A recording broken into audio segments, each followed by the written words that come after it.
कुरुक्षेत्र, जहां सामने दुश्मन नहीं बल्कि अपने ही खड़े थे। भागवत गीता के पहले अध्याय के श्लोक 1 से 5 में युद्ध शुरू होने से पहले का एक बेहद गहरा दृश्य सामने आता है। हस्तिनापुर का महल, अंधे राजा धृतराष्ट्र सिंहासन पर बैठे हैं। वो देख नहीं सकते, लेकिन आज उन्हें सब महसूस हो रहा है। उनके मन में बेचैनी है, डर है।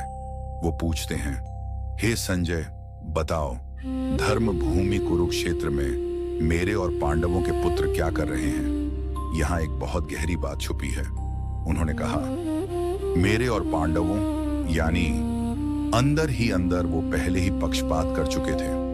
अब दृश्य बदलता है। कुरुक्षेत्र का विशाल मैदान, 2 सेनाएं आमने सामने खड़ी हैं।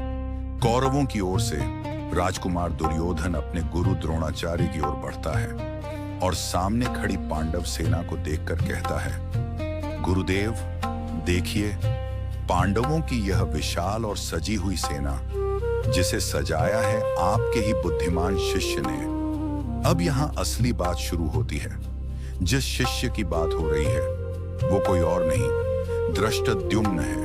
अब सोचो, धृष्टद्युम्न राजा द्रुपद का पुत्र और द्रौपदी का भाई था, जिसका जन्म ही इस उद्देश्य से हुआ था कि वो द्रोणाचार्य का वध करेगा।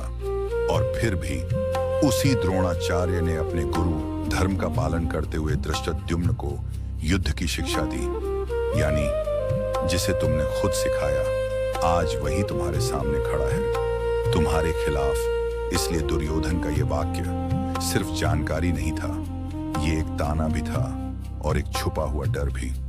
अब दुर्योधन आगे कहता है, इस सेना में भीम और अर्जुन जैसे महान योद्धा हैं। भीम बड़ा अपार शक्ति का प्रतीक, अर्जुन सबसे श्रेष्ठ धनुर्धर और भी कई महारथी। लेकिन ध्यान देना, वो अपनी सेना की बात कम, दुश्मन की ताकत ज्यादा बता रहा है। क्यों? क्योंकि अंदर से वो पहले ही तनाव में आ चुका था। युद्ध अभी शुरू भी नहीं हुआ था, लेकिन मन का युद्ध शुरू हो चुका था। दुर्योधन को डर था, द्रोणाचार्य को अपने ही शिष्य का सामना करना था, और धृतराष्ट्र पहले ही पक्षपात में डूबे थे। जब इंसान पहले ही मन में हार मान लेता है, तो सबसे बड़ी सेना भी उसे जीत नहीं दिला सकती। और कुरुक्षेत्र की सबसे पहली लड़ाई तलवारों से नहीं, मन के अंदर लड़ी गई थी। दुर्योधन का डर अब उसके शब्दों में दिखने लगा था, लेकिन अब वो चुप नहीं रहने वाला था, और अब वो गुरु द्रोणाचार्य को अपनी सेना की ताकत भी दिखाने वाला था। आगे क्या हुआ, जानने के लिए अगले भाग में जुड़े रहें।